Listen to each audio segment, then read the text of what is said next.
आजमाइश करते हुए नजर आए थे और यहां पर अभी बीजेपी को बढ़त मिलती हुई नजर आ रही है। 5 में से 4 सीटों पर बीजेपी आगे चल रही है और वहीं एक सीट की बात करें जिसपे सपा आगे चल रही है। हमारे साथ अमन बने हुए हैं, उनसे जानते हैं बीजेपी को बढ़त मिल रही है यहाँ पर। बिल्कुल, जिस तरीके से हिंदू की परीक्षा है, चाहे आप काशी की बात कर लें या फिर मथुरा की बात कर लें, अयोध्या की बात कर लें, तो इसमें सवाल यही उठ रहा था क्या बीजेपी यहाँ पर परचम अपना लहरा पाई, क्योंकि लगातार समाजवादी पार्टी के जो मुखिया हैं अखिलेश यादव लगातार रैलियां कर रहे थे और रैलियों में देख रहे थे भीड़ काफी थी। तो ऐसे अंदाजा लगाया जा रहा था कि यहाँ पर अखिलेश का जो परचम शायद लहरा सकता है, लेकिन नहीं। अयोध्या की बात करें तो 5 विधानसभा में 4 में यहाँ पर बीजेपी ने अपना परचम लहरा रही है, आगे चल रही है।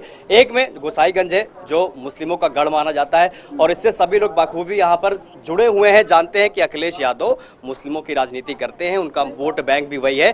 तो ऐसे में बीजेपी का परचम अयोध्या में एक बार फिर से लहराने वाला थे। 2017 में लहर थी बीजेपी की, तो कहीं ना कहीं बीजेपी एक बार फिर से अयोध्या में 4 सीट से आगे चल रही। एक गोसाईगंज है, उसमें भी 2-3 हजार वोटों से अंतर है, तो वहां भी लग रहा है कि बीजेपी 5 पर काबिज जरूर होगी। बिल्कुल, तो यहाँ कह सकते हैं कि यहाँ पर मोदी फैक्टर जिस तरीके से काम आया है, क्योंकि लगातार यहाँ पर बड़े बड़े दिग्गज स्टार प्रचारक बीजेपी के मैदान में डटे रहे और उसी का नतीजा है कि यहाँ पर 5 सीटों में से 4 पर बीजेपी आगे निकल रही है। एक बार फिर हम सीधे चलते हैं स्टूडियो, हमारे साथ हेमंत जी लगातार बने हुए हैं।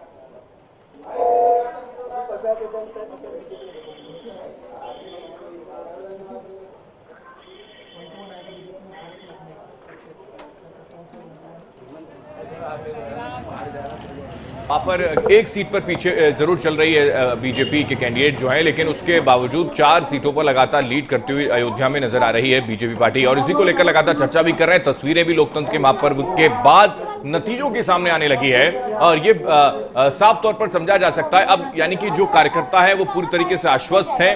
उनको ये लग रहा है कि हमारी पार्टी जो है बहुमत के साथ आगे बढ़ गई और योगी आदित्यनाथ का अगर जिक्र करें उनका जादू चल गया, या फिर ये कहें कि समाजवादी पार्टी की ओर से पूरी मशक्कत की गई, पूरी कोशिश की गई, लेकिन कई हद तक किसी भी तरीके से वो थोड़ा फेल जरूर हो गए। तमाम मेहमान लगातार बने हुए हैं। स्टूडियो से भी हमारे साथ दीपक जी जुड़ गए हैं और रवि अरोड़ा जी हमारे साथ जुड़े हुए हैं। दीपक जी, किस तरीके से फिलहाल, क्योंकि अयोध्या का भी हम जिक्र कर रहे थे, एक सीट को लेकर जरूर थोड़ा सा नुकसान